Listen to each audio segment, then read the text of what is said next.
Alam mo ba ang mga senyales ng diabetes na maaring mangyari sa gabi? Ito ay isang tanong na maring hindi regular na pumapasok sa isip. Ngunit ang paganawa sa mga sintomas, ang karaniwan ngunit malabhang problema sa kalusugan ay maring gumawa ang lahing pagkakaiba. Ang banayad ngunit makabuluhang mga palatandaan ng diabetes na madalas na lumalabas sa gabi.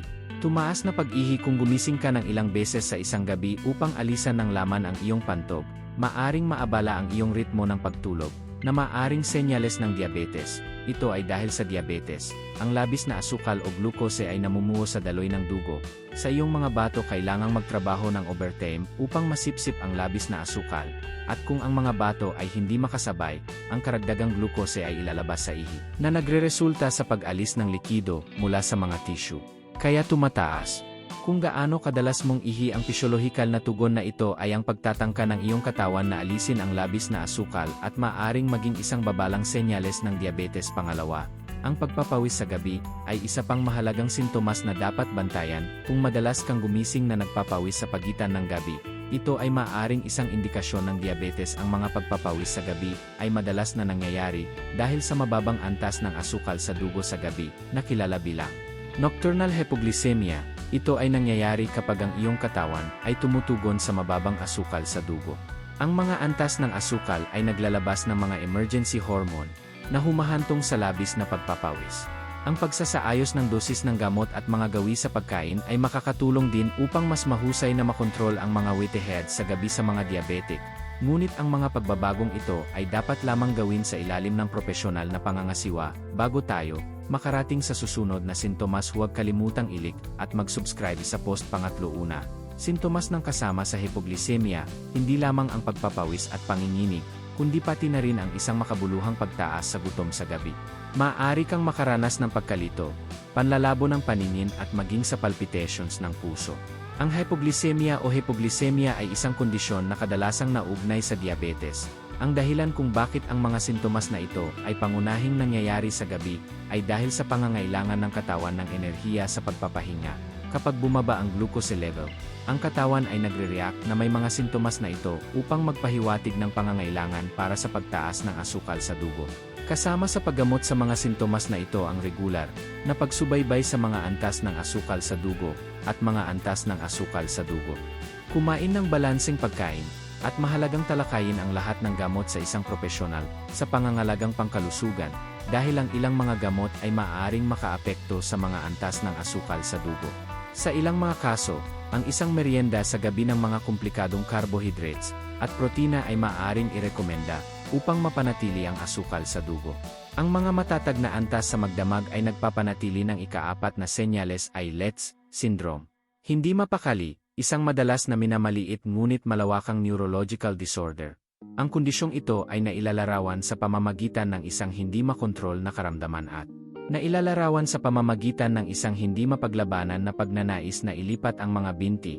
Ang pagnanais na ito ay madalas na sinamahan ng kakaiba at hindi kasyasyang mga sensasyon na malalim sa mga binti. Ang medyo mahirap ilarawan ang mga sensasyon ay naugnay sa nakakakiliti na mga kirot o kahit na isang nakakatakot na sensasyon.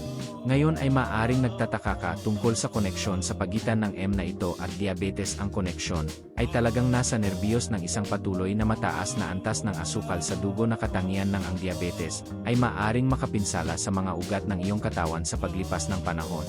Ang kondisyong ito na kilala bilang peripheral neuropathy ay isang karaniwang komplikasyon ng diabetes at maaring humantong sa pagunlad ng restless leg syndrome. Ang mga nasirang nerbiyos ay nagpapadala ng magkasalungat na signal sa utak na nagreresulta sa pakiramdam na kailangang patuloy na igalaw ang iyong mga binti. Kapag nakakaramdam ka ng kakulangan sa ginhawa o nakakaramdam ng hindi mapaglabanan na pagnanasa na ilipat ang iyong mga binti, maaring makatuwirang suriin ang iyong asukal sa dugo. Nasa numero 5 sa aming listahan ang sleep disorder na tinatawag na ABO sleep. Ang sakit na naugnay sa pagtulog ay nailalarawan sa pamamagitan ng madalas na paghinto sa paghinga habang natutulog. Ang mga paghinto o paglubog na ito ay maaaring mangyari ng ilang beses sa gabi, na nagiging sanhi ng hindi regular na pagtulog at kadalasang nag-iiwan ng pakiramdam ng pagkapagod sa susunod na araw.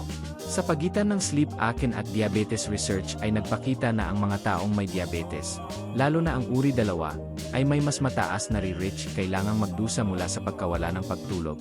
Ang dahilan para sa mga ito ay iba-iba. Ang isang pangunahing kadahilanan ay napareho.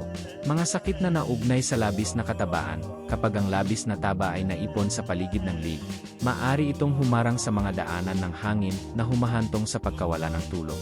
Mga kawalan ng timbang sa pagkonsumo ng enerhiya ng katawan sa panahon ng pagtulog, na maaaring humantong sa mga paghinto sa paghinga. Ito ang komplikadong interaksyon ng mga salik na nakakaapekto sa mga taong may diabetes. Ito ay humahantong sa mas maitas na panganib ing pagawala ing tulog habang tayo ay sumusulong.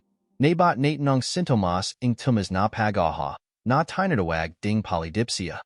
Kung madalas kang gumising sa gabi, na may tuyong bibig at nakakaramdam ng kakaibang dehydrated, ito ay maaaring maging isang tagapagpahiwatig. Isang senyales ng diabetes, ito ay nangyayari dahil sa mataas na antas ng asukal sa dugo, na pumipilit sa mga bato na magtrabaho ng overtime upang salain at sumipsip ng labis na asukal. Kung hindi sila makasabay, ang labis na asukal ay ilalabas sa ihi. Alam mo ba ang mga senyales ng diabetes na maaaring mangyari sa gabi? Ito ay isang tanong na maring hindi regular na pumapasok sa isip. Ngunit ang paganawa sa mga sintomas, ing karaniwan ngunit malabhang problema sa kalusugan ay maring gumawa ing lahang pagkakaiba. Ang banayad ngunit makabuluhang mga palatandaan ng diabetes na madalas na lumalabas sa gabi. Tumaas na pag-ihi kung gumising ka ng ilang beses sa isang gabi upang alisan ng laman ang iyong pantog. Maaring maabala ang iyong ritmo ng pagtulog, na maaring senyales ng diabetes. Ito ay dahil sa diabetes. Ang labis na asukal o glucose ay namumuo sa daloy ng dugo. Sa iyong mga bato kailangang magtrabaho ng overtime upang masipsip ang labis na asukal. At kung ang mga bato ay hindi makasabay, ang karagdagang glucose ay ilalabas sa ihi, na nagreresulta sa pag-alis ng likido mula sa mga tissue. Kaya tumataas. Kung gaano kadalas mong ihi ang pisyolohikal na tugon na ito ay ang pagtatangka ng iyong katawan na alisin ang labis na asukal at maaring maging isang babalang senyales ng diabetes. Pangalawa, ang pagpapawis sa gabi ay isa pang mahalagang sintomas na dapat bantayan. Kung madalas kang gumising na nagpapawis sa pagitan ng gabi, ito ay maaring isang indikasyon ng diabetes. Ang mga pagpapawis sa gabi ay madalas na nangyayari dahil sa mababang antas ng asukal sa dugo sa gabi, na kilala bilang nocturnal hypoglycemia. Ito ay nangyayari kapag ang iyong katawan ay tumutugon sa mababang asukal sa dugo. Ang mga antas ng asukal ay naglalabas ng mga emergency hormone na humahantong sa labis na pagpapawis. Ang pagsasaayos ng dosis ng gamot at mga gawi sa pagkain ay makakatulong din upang mas mahusay na makontrol ang mga whitehead sa gabi sa mga diabetic. Ngunit ang mga pagbabagong ito ay dapat lamang gawin sa ilalim ng propesyonal na pangangasiwa. Bago tayo makarating sa susunod na sintomas, huwag kalimutang i-like at mag-subscribe sa post. Pangatlo, una, sintomas ng kasama sa hypoglycemia, hindi lamang ang pagpapawis at panginginig, kundi pati na rin ang isang makabuluhang pagtaas sa gutom sa gabi. Maaari kang makaranas ng pagkalito, panlalabo ng paningin at maging sa palpitations ng puso. Ang hypoglycemia o hypoglycemia ay isang kondisyon na kadalasang naugnay sa diabetes.